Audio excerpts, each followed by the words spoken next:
We're just lucky to have this guy, man. I just wanted to give him a shout out. He's a great dude. He's a better punter. We're lucky to have this man. Without a doubt. I mean, Hecker easily deserves a Special Teams Player of the Week award because, like you said, it's not easy stepping into this position, get extra point, field goal. Might not have been special from a field goal kicking standpoint, but from a guy that never does it, that is pretty incredible. And on top of all of that, he still performed really well as the punter the few times the Rams actually punted the football. So the way we should look at Hecker is he is one of the true leaders of this team.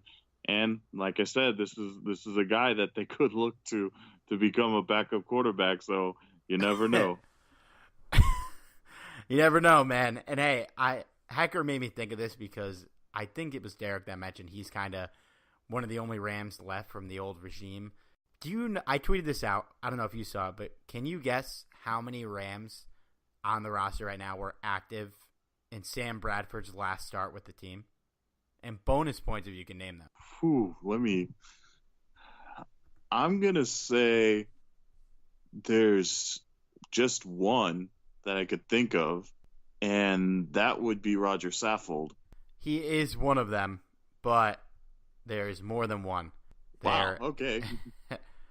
I'll give you a number. There's 5. 5? Oh, damn, I'm way off. But Saffold is 1. You want to try and guess the others? Hecker's 1, too. But I just mentioned that. Okay, well, yeah, Hecker. I guess you could say Zerline. He's one of them. Todd Gurley, I guess, yeah. No. Todd Gurley never even played with Bradford. Bradford's last season with the team was 2014. His last start was 2013. And Jake McQuaid is one of the guys who I just going to assume you're not going to guess Jake McQuaid. But you're missing one more who's still a starter. And he's a starter. Okay. Wow. The second longest tenured Ram on the team. Wow, I'm drawing a blank. Go ahead and say it. Michael Brockers. Oh, I actually hate myself for not knowing that. Yeah, man. Oh, man. That's pretty crazy that wasn't that long ago. And when I tweeted this out, just for shits, I looked how many players were active the last time Nick Foles started, which was 2015. We had 10 active players and 2 more on that were injured. So 2015, we have 12 guys left from 2015 on a 53-man roster. That's pretty wild. Just some fun trivia for you guys. Let's get to our players of the game here.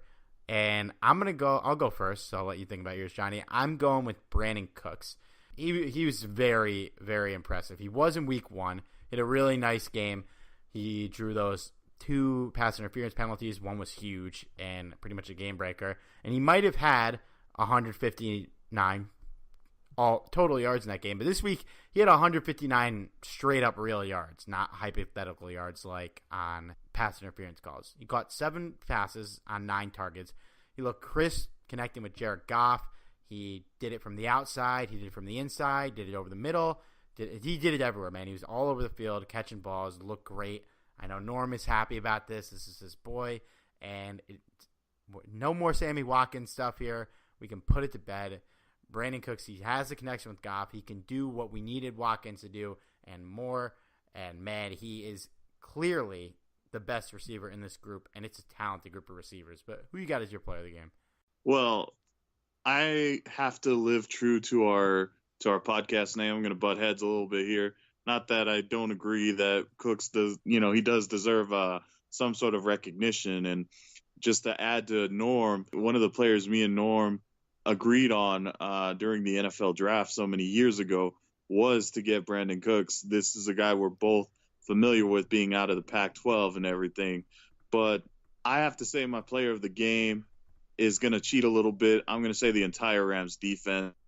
Limiting this, whether you think they're a terrible offense or not, limiting them to just getting past midfield one time in the game at the end of the game. I'm sorry, but that's too impressive. A terrible offense or not, this defense truly deserves the game ball as a whole. I was even impressed with the linebackers. The linebackers impressed me a lot, considering, they didn't have the greatest first game, against the Oakland Raiders. So for Wade Phillips to get this unit back together and actually get to the point where they limit such, a terrible offense to this point, I'm really impressed with this defense and looking forward to seeing what they do for the rest of the season. Yeah, I think it's fair. I'll give you a pass here. It is honestly ridiculous. Like they didn't cross midfield. How often does that happen? Like how often does that happen to anybody? That's absolutely incredible that they did that. And I was just curious here because I know you mentioned the Cooks draft. I just pulled it up. It's one of the 2014, one of the most loaded draft classes in history. But like, just listen to the receivers in this draft class: Sammy Watkins, Mike Evans, Odell Beckham, Brandon Cooks, Calvin Benjamin, Marquise Lee, Jordan Matthews, Paul Richardson. Those three aren't great. Devontae Adams, Allen Robinson, Jarvis Landry. That's incredible that those guys all came out of the same draft class. Tons of Pro Bowlers, a couple All-Pros in there. Cooks hopefully will get in his first Pro Bowl this year in his third straight 1,000-yard season. But, all right, whatever. Let's move on here. But before we do, we're going to give a quick shout-out here to one of our sponsors, and that is Jim Hawk's book, Hollywood's Team, Grit, Glamour, in the 1950s Los Angeles Rams. Guys, I know we all love everything that has to do with the Rams, the LA Rams, but this is a great story about Rams history with a bit of a personal touch. If you haven't read this book, I highly recommend you do. It tells the story of the 1950s Rams through the lens of Jim's dad, John, who was an offensive lineman from the team from 1953 to 1957. It's a son story of his father and the team he played for in the era of glitz, glamour, and future Hall of Famers. In this book, you'll learn about guys like Norm Van Brocklin, Tom Fears, Crazy Legs Hurts, Les Richter, and this story spanning the 1950s Los Angeles Rams. If you want to get your hands on a copy of this book, you can get it at Hollywood'sTeam.com, and you can find him on Twitter at Hollywood'sTeam. You can also find it in hardback and electronic form for those Kindle readers out there on Amazon and Barnes & Noble. You can also find it through other booksellers on the internet. Your preferred bookseller probably has it. Guys, this is a great book. It's worth every penny for Rams fans out there just to learn about the history of the team. But also it's a great story about a person's father and the legacy he left behind.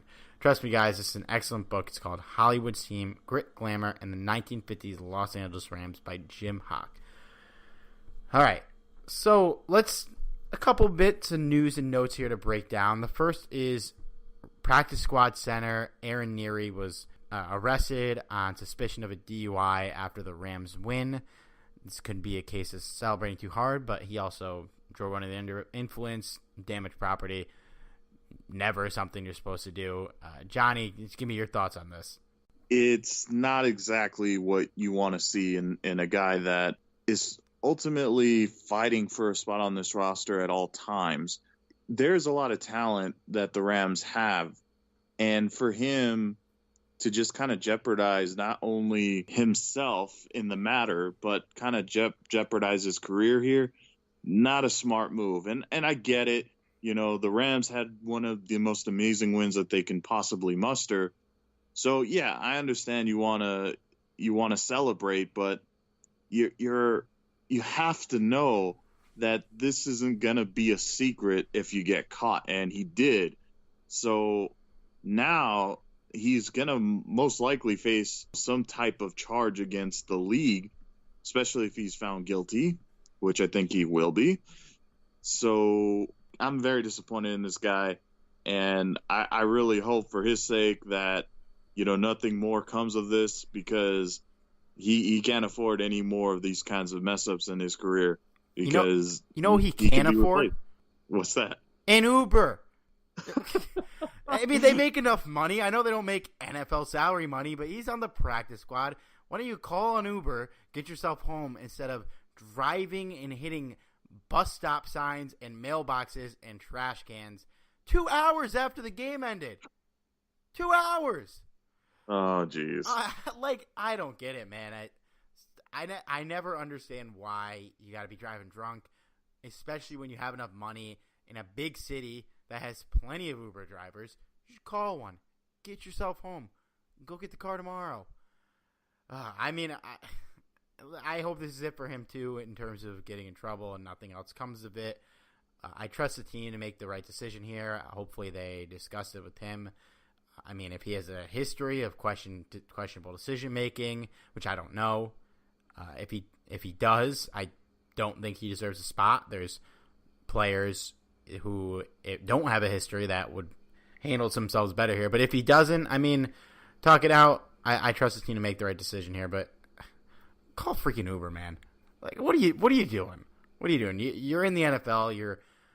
You have clout now. People know you. Get yourself home. Don't do this. Don't lose your job. Don't hurt somebody. Yeah. All right. Speaking of hurt, Greg Zuerlein is injured. He hurt his groin in the pregame, not preseason. We're past that, thank God. And he is going to be out for a few weeks, according to Sean McVay. Still on the roster, hasn't been put on the IR, the PUP, so that's a good sign. It shouldn't be too long, but we'll be with Johnny's boy, Sam Ficken, for a couple of weeks. Johnny, you itching for some Ficken, buddy? You know, that pun was unfickin' believable, man. There's just way too many puns with Ficken. I'm sorry. You'll probably hear a bunch more as this season goes on with Ficken. So you're going to have to bear with me. But anyway, Ficken is no Greg Zuerlein. That's obvious. There's a reason why Ficken is not our starter. But at the end of the day, Ficken is some kicker that we are familiar with. I mean, he might do better than Johnny Hekker as a kicker. But, you know, I'm just glad that the Zuerlein injury wasn't as severe as I thought it might be, considering he didn't come back, you know, the entire game. I was a little concerned it was going to be a lot worse.